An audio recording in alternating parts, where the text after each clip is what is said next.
Assalamualaikum warahmatullahi wabarakatuh. Apa kabar teman-teman hari ini? Alhamdulillah luar biasa, Allahu Akbar.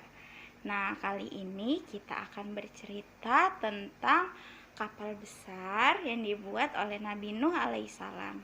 Ada yang sudah tahu ceritanya?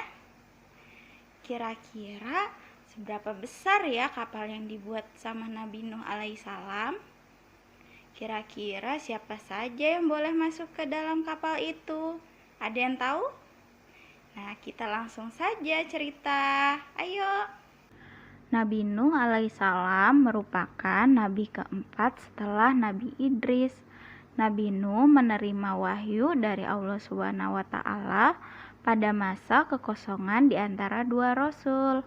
Nah, tahukah teman-teman jika Nabi Nuh alaihissalam pernah membuat kapal yang sangat besar?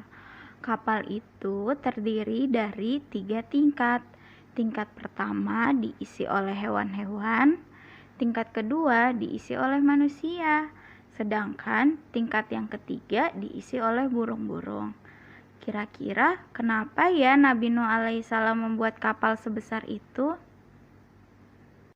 Dahulu kala ada orang-orang yang bernama Wad, Suwa, Yaghut, Ya'uq, dan Nasr. Mereka adalah orang-orang saleh. Mereka sangat dicintai oleh masyarakat. Ketika mereka meninggal, setan mulai menggoda masyarakat untuk membuat patung orang-orang saleh itu. Awalnya, patung-patung itu tidak pernah disembah oleh masyarakat. Seiringnya waktu, ilmu tentang dasar agama Islam mulai menghilang. Patung-patung itu dijadikan sembahan selain Allah, dan orang-orang mulai berdatangan berdoa dengan patung-patung tersebut. Dan inilah kesyirikan yang pertama kali terjadi di bumi. Lalu Allah mengutus Nabi Nuh untuk mengajak masyarakat supaya kembali kepada ajaran agama Islam.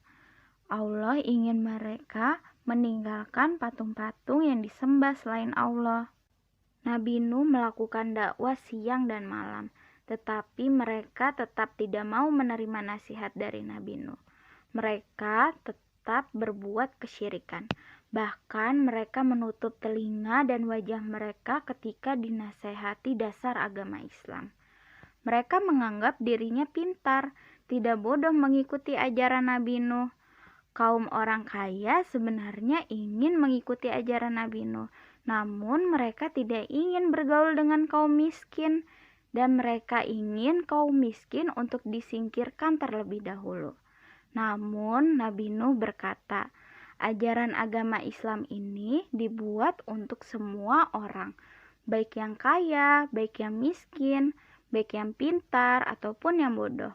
Allah tidak akan membeda-bedakan kedudukan manusia. Nabi Nuh tidak pernah putus asa.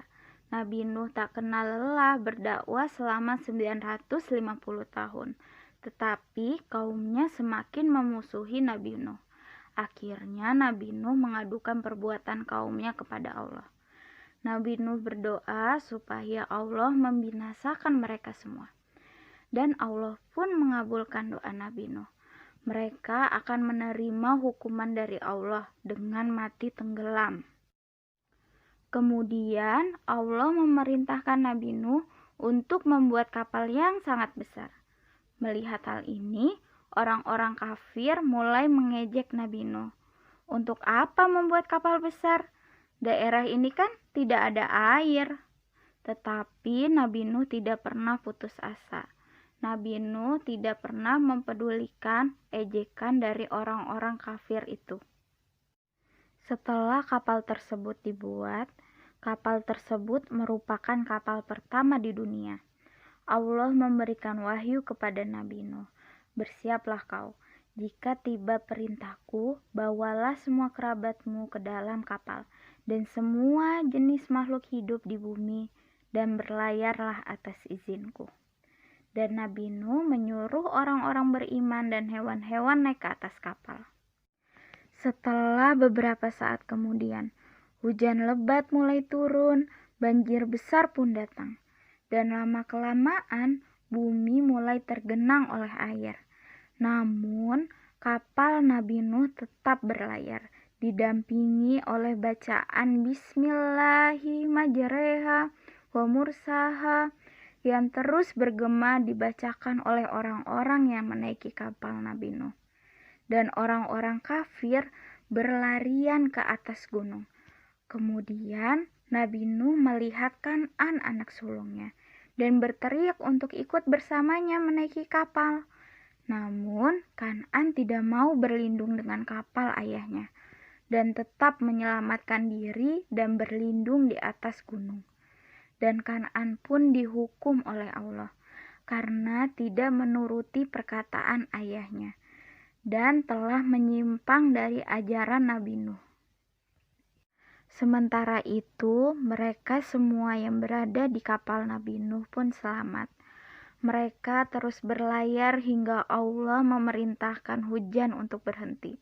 Bumi pun menelan air hingga banjir tidak ada lagi. Dan akhirnya, kapal Nabi Nuh pun mendarat. Nabi Nuh bersama orang-orang beriman yang hidup di bawah lindungan Allah dan memulai kehidupan baru dengan ajaran agama Islam. Mereka tidak akan pernah mempersekutukan Allah dengan apapun. Nah, setelah teman-teman mendengar cerita kapal besar Nabi Nuh, kira-kira apa ya yang bisa kita ambil dari cerita itu? Ada yang tahu? Ya, betul sekali. Dari cerita itu kita diajarkan untuk tidak membeda-bedakan umat manusia. Karena di mata Allah Subhanahu wa Ta'ala, semua umat manusia itu memiliki derajat yang sama. Tidak ada yang kaya, tidak ada yang miskin, tidak ada yang pintar, tidak ada yang bodoh. Di mata Allah Subhanahu wa Ta'ala, semua umat itu hanya dinilai dari keimanan dan ketakwaannya kepada Allah Subhanahu wa Ta'ala. Jadi kita semua dalam memilih teman tidak boleh membeda-bedakan ya. Dan kita juga harus taat dan patuh kepada Allah Subhanahu wa Ta'ala. Sekian. Terima kasih sudah mendengarkan cerita kapal besar Nabi Nuh alaihissalam. Sampai jumpa lagi. Wassalamualaikum warahmatullahi wabarakatuh.